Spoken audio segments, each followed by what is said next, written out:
Okay, Christmas is coming soon, and we all need to get our creative hats on and think about ways to do up the house, to make our table look beautiful, and also to make lots of gifts to give. Now, I always try to use as many upcycled materials in my gift, and today the technique or the project that I'm sharing with you is a journal that I made. Now, this can either be used as a journal, or it can be used as a travel scrapbook, or a scrapbook for the holidays. Now, this cover that you see, it's transparent. I'm going to show you both sides. And this has actually been made from a plastic box. Something like this. And I'm going to show you this entire project today, but if you're wondering where you can get these boxes from, these are the kinds that your Sizzix dies are packaged in. They basically need to have a bit of a binding that you can use, but other than that, you can use any box at all. I'm going to be making a smaller journal using this smaller box, or you could look for a bigger box for this journal. Now, I've used some rub-on, some washi tape, and a sticker over here. This is my mixed media paper, and this was just something left over from an old project I did. All this paper is made from scraps, and if you want to learn more about this, you can look at my book Mixed Media Adventures. This is a toilet paper roll that's been embossed using an embossing folder and my Sizzix machine. More scraps that have been left over from projects. This paper and the next one was taken from a paper pack that I really love. So do add a little bit of new paper when making these journals, because it really helps with the finishing. This is a little envelope. I got mine for 1 cent an envelope, and I just stamped an image on top. How cute is that? Going forward, fabric scraps that have been die cut, some stamps, border punches, more mixed media paper, old music sheets. I've tried to use a lot of elements that were just left over from other projects. You could do that too. This is a pocket that I've made. This is matte graph paper. It's very cheap at the stationery store. This is an old book page.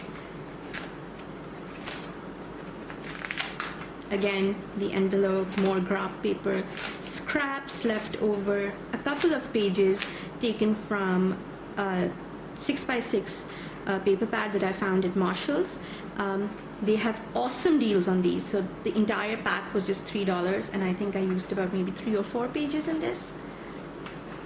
Some leftover ribbons, some punches that I've taken out, a dictionary page, old maps, and more paper. And so in the end, what I did was I punched a couple of holes in the back and threaded some elastic through and put a charm on it, and that is that.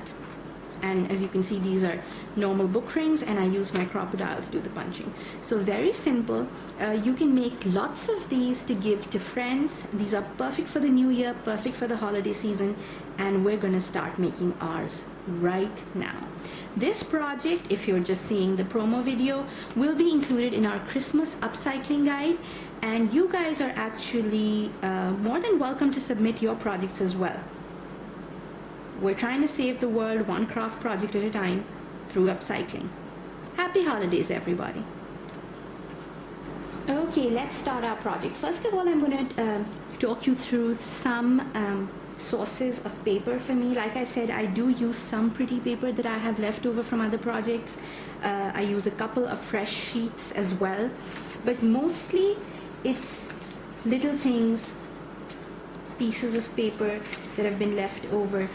These beautiful pieces came from a wedding invite that I saved, and so I just cut these out. This is again just paper that's been printed several times. There was a colored layer, and then there was a white layer using bubble wrap, and this is just an old book page otherwise. This is a paint chip that I cut out. Again, some scraps left over from a project. This is a tag that I really want to use. My 1 cent envelopes, music sheets, graph paper, old book pages, more graph paper, and packaging.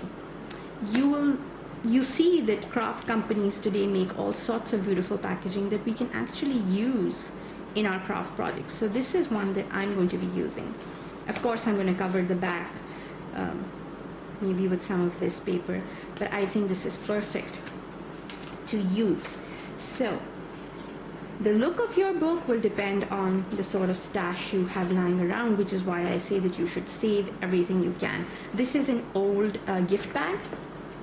Again, I'm sure you have lots of those. Christmas cards would work really well for this as well, old Christmas cards. So let's start. First of all, I'm doing this with a scissor right now, but mostly I use my cutter tool. I'm just gonna cut out some pages. Again, I know I'm not being very neat, but I will trim these pages down depending on the size that I need for the book later on. I think this size should be good. I'm going to cut one using this.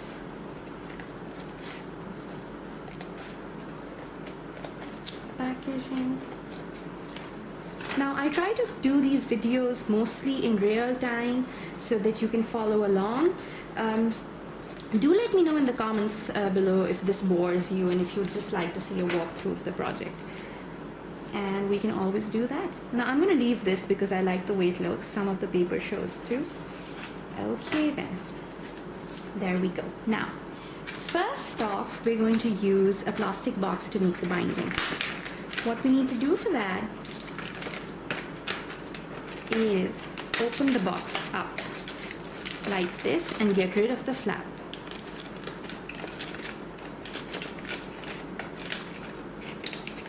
Now, as you can see, I've already used this box to make something else as well, and so my book is going to be smaller, but if you want a 6x6 book, this box before I cut it would have been perfect.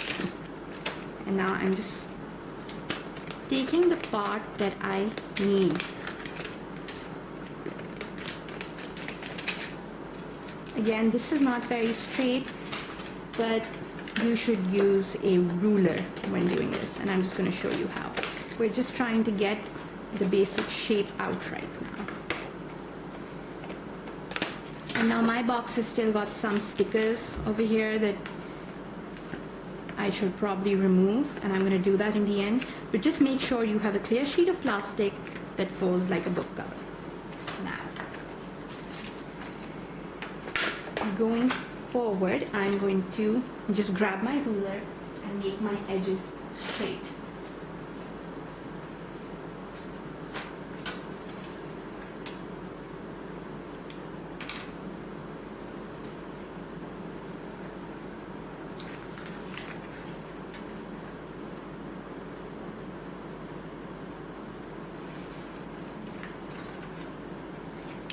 These would be so cute to gift to your children if you want them to start journaling in the new year or to preserve their memories. This would be a perfect gift for your crafty friends as well, and you can always make these in batches. Okay, so this is more or less straight, and you can go ahead and use a border punch to punch the sides if you wish. I'm going to go ahead and do that.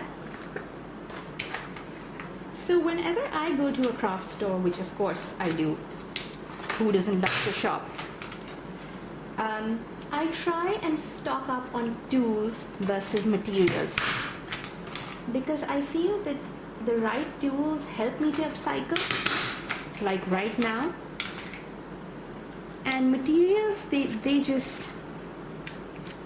finish. Tools never do. So I hope you can see that edge right there. It looks super cute. Now, for the second step, we're going to go in and start punching our papers. Now you can do this in any order you like, but I usually start with the larger papers at the back, and then I just build it up and see how I like the look. I like some of the pages peeping out. I think that looks super cute. Okay, maybe gonna do that.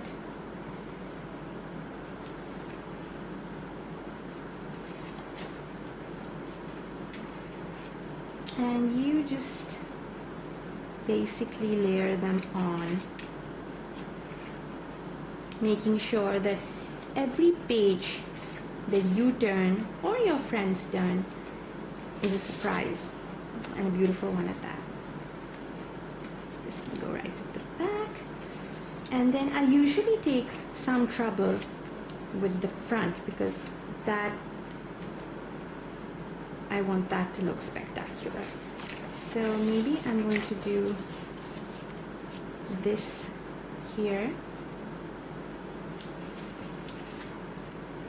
then do this. Play around with this as much as you want because this is going to determine the final look.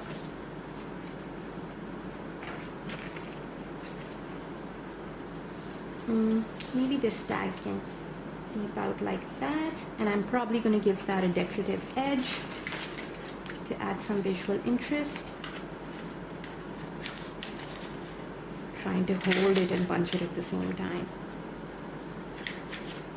Yeah. See, it does finish it up beautifully. Now, that's perfect.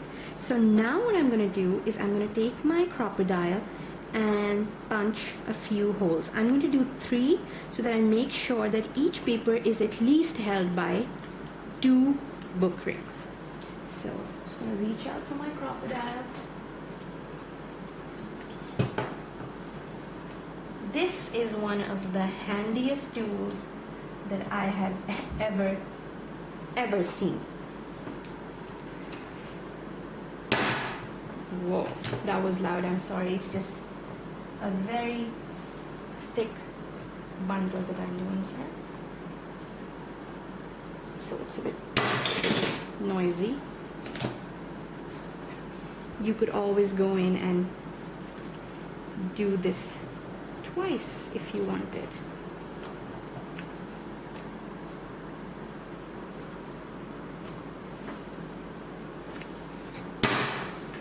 Okay, so 3 done, as you can see right here.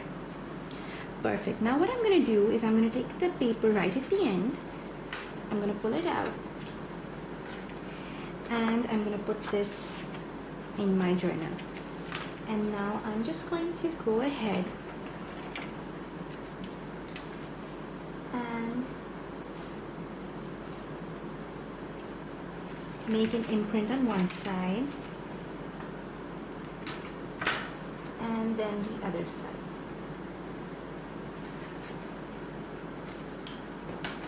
So that it looks something like this. Once again, we're going to go in with the crocodile. Much quieter sound.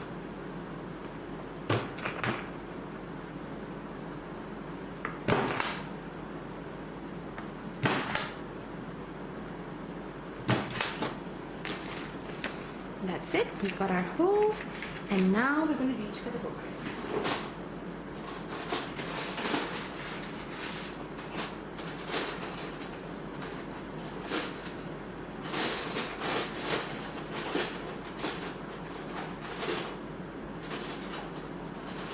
Depending on the thickness of your box, you will choose your rings. Mine are pretty small, since my box is also pretty small, so I'll get that open for some reason. I always start with the center ring, so I put these in like so, and then start feeding the paper, just making sure that I get all the center holes.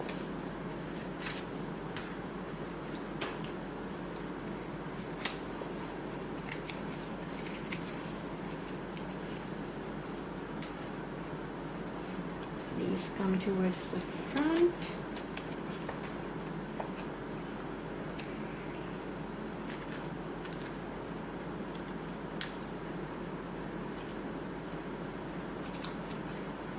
Slightly tricky doing this. Probably I should just do it using one side. Okay.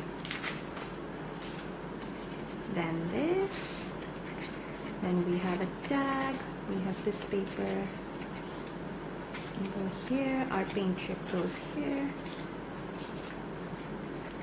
Now the reason why I'm just using the center right now is because I want to make sure I like all the pages, and in case I need to make any changes or shuffle them around, it's always easier if I've just clipped them once. And the center hole is the common element in all of them. Now I notice one thing, that I can have papers that are slightly larger, so I might do a couple like that, or maybe just pages that look like that. They just stick out a little more at the top but are smaller, and then maybe one for the bottom. Let's take a flip through and see what our book looks like. I don't like the white backs, so I might go in and use some more paper to cover the backs that are not printed.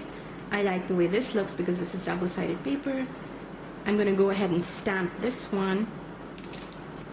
This is a perfect mini book to make for grandparents too. You could just put pictures of your kids in there. So this is what it looks like. Let's go ahead and finish it.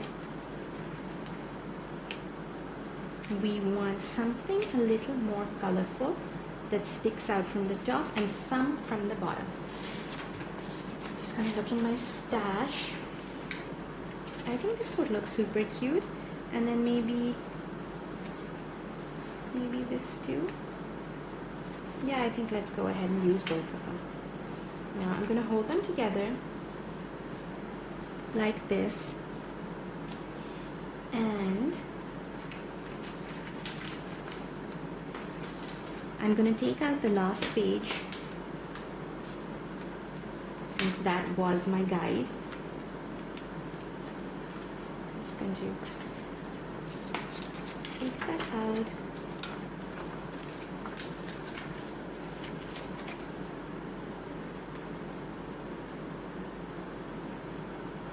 Now this is the length of my book. So the the blue will stick towards the bottom side, and the pink paper will stick out towards the top.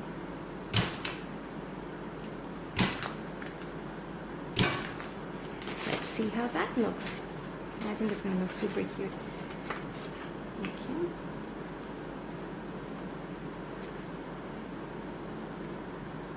For some reason, the book rings are not cooperating today. Okay. So now we need to put the paper in over here. So let's do that. If you don't want such a tight binding, you could use a book ring that's slightly bigger.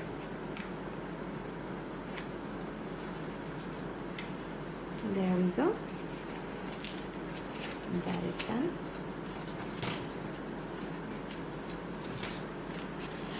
And Simply Wonderful at the top, and then we close this.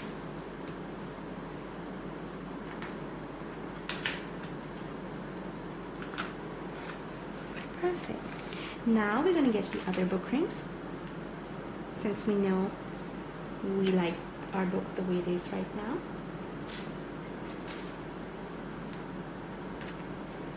And just thread it through. See, it's already much steadier.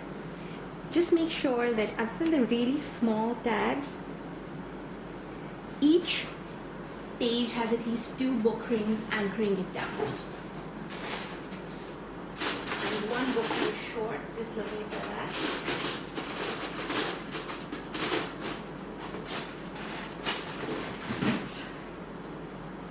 Okay, here it is.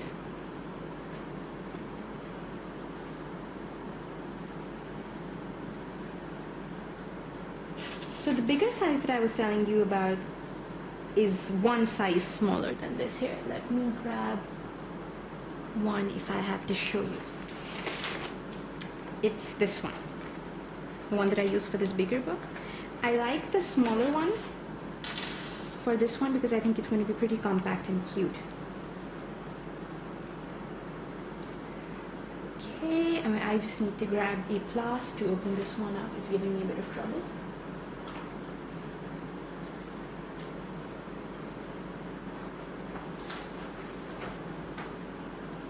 Some book rings can be a little stiff.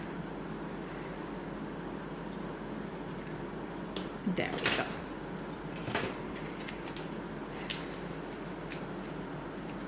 And we thread this through the last hole that we have.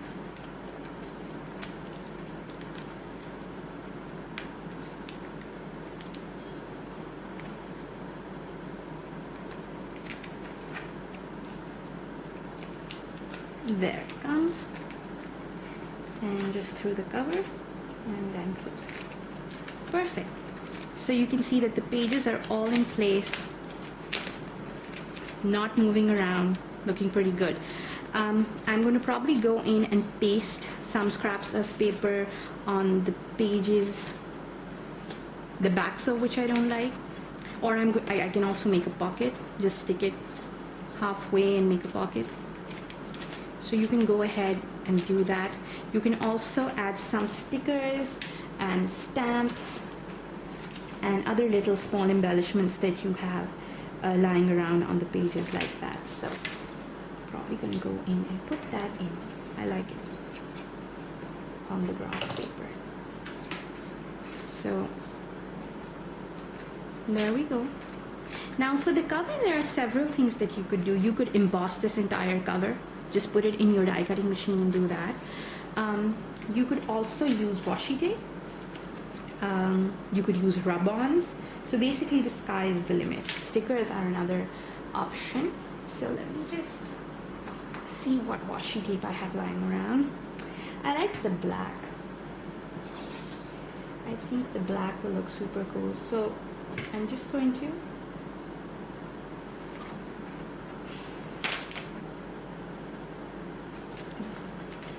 do a straight line, but I'm also going to take it to the back because this is a plastic cover and you can see the back.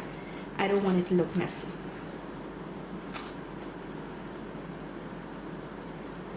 Whenever we upcycle, it's not necessary to just use materials that can be upcycled. You can also add in some other craft elements so that your finished project looks beautiful.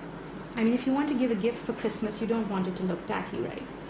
So using some materials that you've purchased at the craft store and then some that you're upcycling is the best way, I think, in my opinion.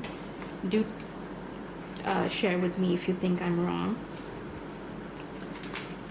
To upcycle, because then you're actually making something that's useful that people will use. It's not something they're gonna toss out into the trash again, which is what we are trying to avoid. So there we go. Lovely little book that can be used as a brag book, can be used as a little notebook, scrapbook, journal, whatever you want. Now I do think that we should add a couple of stickers so that you can see how those look, and then we are done. I like this one that says, "Life is good." Indeed, life is great. There we go. I think it looks pretty cute, and considering we've just used scraps in an old plastic box, not bad at all. So this is the smaller one. This is the bigger one. I hope you have fun doing this, and I hope you enjoy the other projects in this book as well.